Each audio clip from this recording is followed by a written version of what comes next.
Eu não sei se vocês já repararam, mas o bolsonarismo está provando do próprio veneno.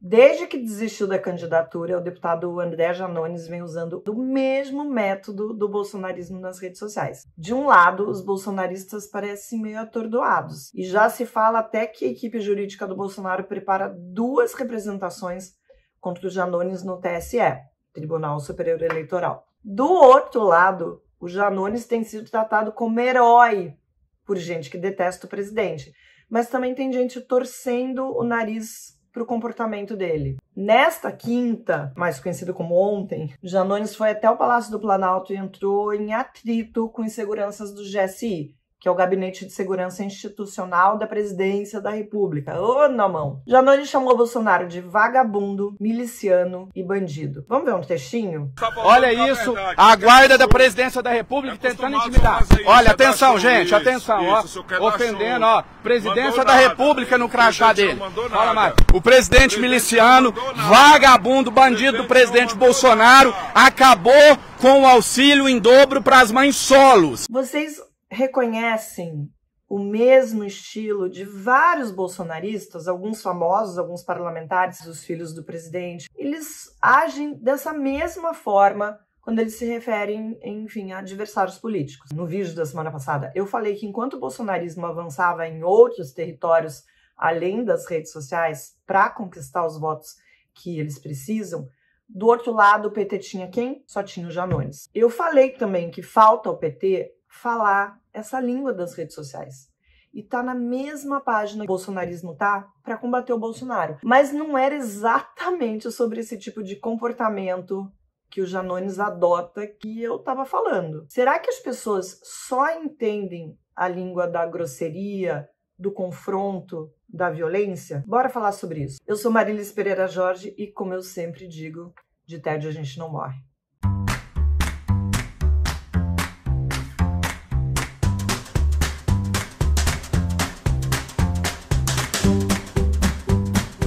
Antes da gente começar, se você está chegando aqui, seja bem-vindo ao meu cantinho aqui no meio.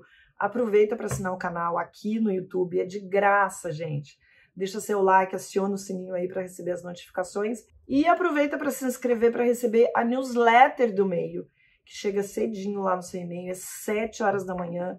São só 8 minutinhos de leitura com todas as notícias que você precisa para encarar o dia bem informado. Mas vamos embora continuar esse papo. Você já se perguntou por que o bolsonarismo dominou as redes sociais nos últimos 4 anos? Porque eles são mais inteligentes, são mais espertos? Não é bem isso, né? A gente sabe que inteligência não é uma qualidade nem do presidente, nem dos parlamentares que se elegeram aí nessa onda do bolsonarismo. Mas uma coisa é inegável. Eles são muito antenados, gente, e conseguiram repetir aqui no Brasil as mesmas estratégias usadas pela extrema-direita no mundo inteiro.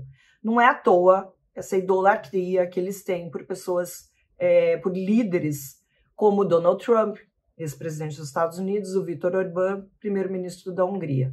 Tem muita gente debruçada para entender o crescimento de figuras como Trump, Orbán e o Bolsonaro. E uma das coisas que parece muito claro é o domínio do uso das redes sociais e a convocação de gente disposta a entrar nessa briga. Exatamente isso que o Janones está fazendo agora. O que ele está fazendo? Está comprando briga. Gente, vamos olhar o que aconteceu. O bolsonarismo dominou as redes sociais, espalhando algumas publicações, algumas não, né? Milhares de publicações que são de fácil entendimento. É fácil entender. Posts que são personalizados para agradar cada vez mais cada público-alvo e que tem, claro, o potencial de viralizar. Agora, o principal, tudo isso tem uma capacidade muito grande de mexer com as emoções das pessoas, de despertar raiva, ódio e medo, porque a gente sabe que o bolsonarismo funciona dessa forma. Você já não parou para se perguntar por que os bolsonaristas são tão agressivos? Porque as pessoas que estão no comando dessas ações, o famoso gabinete do ódio, por exemplo, conseguem despertar os piores sentimentos nos eleitores e nos seguidores do presidente. O que eles fazem? Eles compartilham sem parar todo esse material que é recheado de mentira, de ataque, de acusação. E isso, a gente está cansado de saber, os algoritmos das redes sociais mais gostam. O algoritmo das redes sociais gosta de informação que provoca confronto. O que aconteceu? Os partidos de esquerda, de centro-esquerda e até mesmo os de direita, mas da direita democrática, passaram os últimos 4 anos se defendendo. Foi só o que eles fizeram, sem tomarem para si, para eles, a narrativa dos acontecimentos. Por incrível que pareça, uma das únicas pessoas que algumas vezes bateu de frente com o bolsonarismo foi o ex-governador de São Paulo, João Dória. Não ele só, claro, mas a assessoria dele, quem ele contratou para trabalhar ali com ele, conseguiu algumas vezes criar algumas situações em que ele dava um nó no bolsonarismo, fazendo piada dele mesmo, como quando ele passou a usar o apelido que tinham dado para ele de calça apertada. Era o jeito ali que ele era chamado pelos bolsonaristas. Ou também quando ele usou o episódio da vacina da Coronavac para atrair a simpatia até do eleitor que talvez nunca votasse nele. O problema é que o João Dória não tem carisma. As pessoas não se identificam com ele. Ele tem um problema real de conexão com o eleitor. Mas isso não é sobre ele. Eu só quis dar um exemplo. Agora, voltando ao Janones. O Janones tem passado o dia nas redes sociais provocando Jair Bolsonaro, os filhos do presidente, empresários aí como o Luciano Hang, o velho da van, e também candidatos bolsonaristas que ganharam projeção com essa tática. E também candidatos bolsonaristas que ganharam projeção exatamente com essa tática de guerrilha baseada nessa coisa do ódio e do medo. O Janones xinga, espalha informação sem fonte, provoca o medo, como que a gente viu nesse vídeo em que ele fala sobre o auxílio emergencial. Ele se apoderou de bordões como "eu autorizo", que sempre foi usado pelos bolsonaristas como um sinal verde para o Bolsonaro dar um golpe contra as instituições. O "eu autorizo", ele passou a usar, o Janones, desde que ele começou a receber críticas por estar se comportando da mesma forma que os bolsonaristas. E dessa forma, Janones acabou sequestrando uma linguagem que era do adversário, uma retórica que era do bolsonarismo. O que o Janones quer é que o bolsonarismo se ocupe em responder aos ataques dele e não tenha tempo de atacar o Lula. Na quarta-feira, por exemplo, ele postou o seguinte: "E pela primeira vez fechamos o dia sem ataques ao Lula. Finalmente ele teve um dia de campanha tranquilinho, enquanto eu distraía o gado por aqui. Se esse é o preço a pagar para ajudar a salvar a democracia do nosso país, eu estou disposto. Vamos assim até o final. Grande dia." Você percebe a provocação? De novo, ele usa uma expressão que se popularizou por causa do Bolsonaro. Mas isso muita gente tem usado já há bastante tempo. Agora, vou jogar uma pergunta aqui para vocês. É o único jeito de combater de igual para igual o bolsonarismo? Os estudiosos dizem que não. Ainda bem, né, gente? Eu não consigo imaginar o que seria das nossas vidas com uma guerra interminável desse jeito.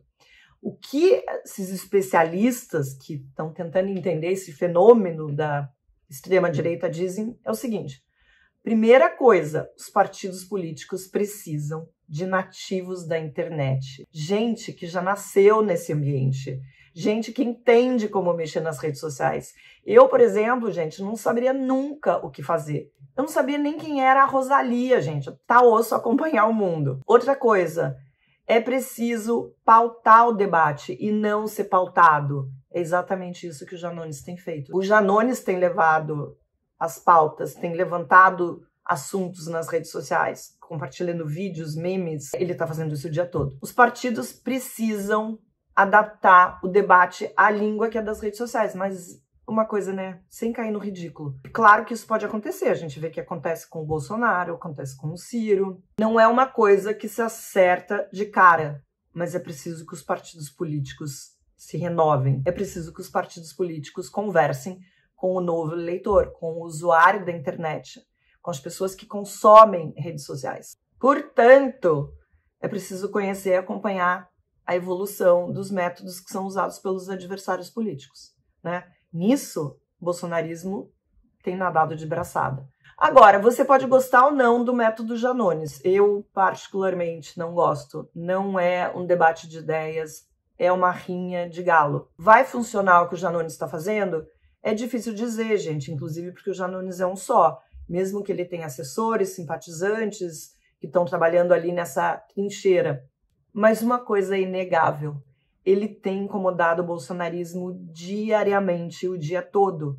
Uma coisa que nenhum adversário político fez nos últimos 4 anos. E mais, ele tem aumentado o engajamento de pautas relacionadas a quem? A Luiz Inácio Lula da Silva.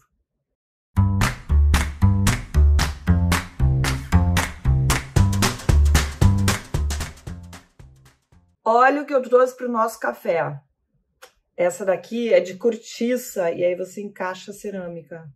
Muito charmosinha, né? O Mia agora começou a miar. Mas vamos embora que teve muito comentário na semana passada. O Júlio Breiner diz: Olá, Marilis.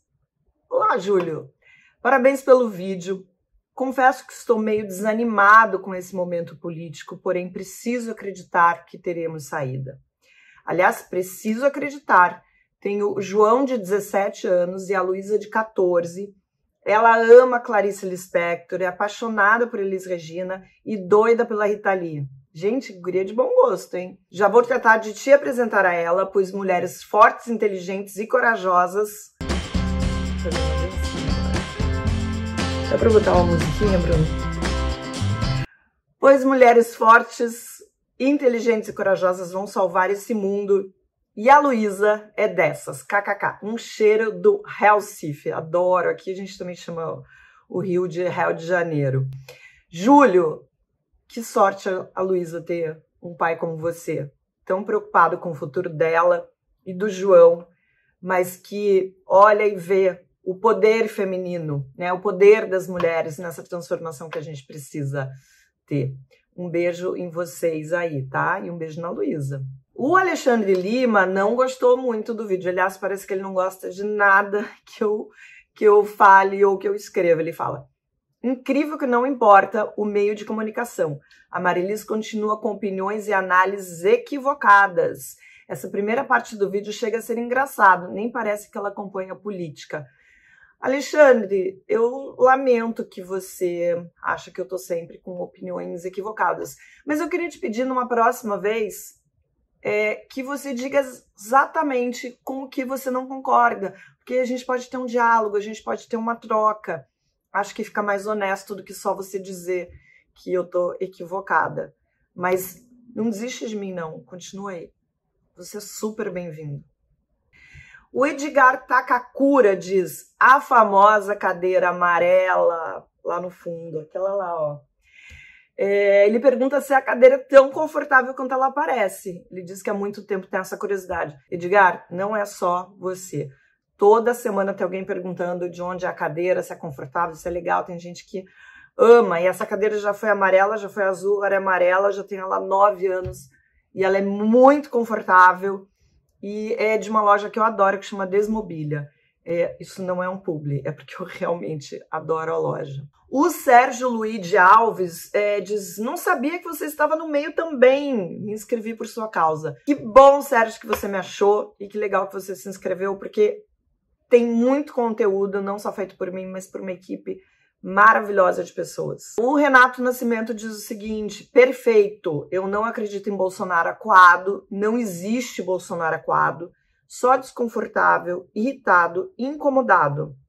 No máximo, ele se retira de alguma pauta com um cálculo político em mente, não porque se sentiu pessoalmente acuado, diferente do que muitos preferem imaginar. Ele opera em um plano mais estratégico e menos emocional. Eu concordo totalmente com você, Renato, inclusive porque quando o Bolsonaro se deixa levar pelo emocional, a gente sabe que ele perde as estribeiras e fica completamente descontrolado. E o Marcos Zó fala o seguinte: Marilis, como diz o seu companheiro de bancada... Bancada não, né? Bancada não, né? Como diz o seu companheiro de bancada no meio, Christian Lynch, se você joga xadrez com um sujeito sem escrúpulos, quando ele sentir que vai perder o jogo, vai pegar o bispo e enfiar no seu olho. Essa campanha vai ser bem assim. A gente já tá vendo que tá sendo assim. E para quem não sabe, Christian Lynch está comigo todas as terças e também com Pedro Doria na mesa do meio. A gente está todas as terças às 7 da noite conversando com alguma figura importante da política. E claro, tem dica da semana. Mas antes eu queria pedir desculpa pra vocês. Eu tô falando um pouco esquisita, com a língua meio presa, mais presa do que já é, porque eu tô com uma afta na língua. Gente, tá doendo, tô sofrendo, que vocês não sabem. Já ficam aqui as minhas desculpas se vocês perceberam que eu tô falando meio esquisito hoje, é por isso. Tô com a língua presa, mas não vou deixar de dizer o que eu quero dizer não, tá? E vambora pra dica, né? Eu não sei se eu já dei essa dica, mas é uma série sobre trapaças no esporte chamada Untold. Mas eu quero indicar um episódio específico que acabou de estrear na Netflix. Na verdade, são 2 episódios e o nome é A Namorada que Não Existiu. É sobre a história de um jogador de futebol americano universitário que é um ídolo, que tinha um futuro brilhante na NFL. Nossa, eu misturei agora inglês com português, né? Ele tinha um futuro brilhante na NFL e viu a sua vida profissional desmoronar, gente, por causa de um relacionamento. Pior, por causa de um relacionamento com uma pessoa que nunca existiu. Já no primeiro episódio, no comecinho do primeiro episódio, tem uma revelação, mas é uma revelação só para quem tá assistindo. As pessoas que deram depoimentos para essa série não fazem ideia das causas, dos desdobramentos de tudo que aconteceu. São muito, muito, muito comoventes as histórias dos personagens envolvidos.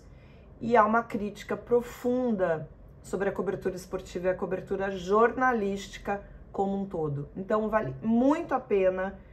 E quem assistir, depois me conta o que achou. Eu fico por aqui, um bom final de semana para vocês. E a gente se vê terça na mesa do meio. Um beijo.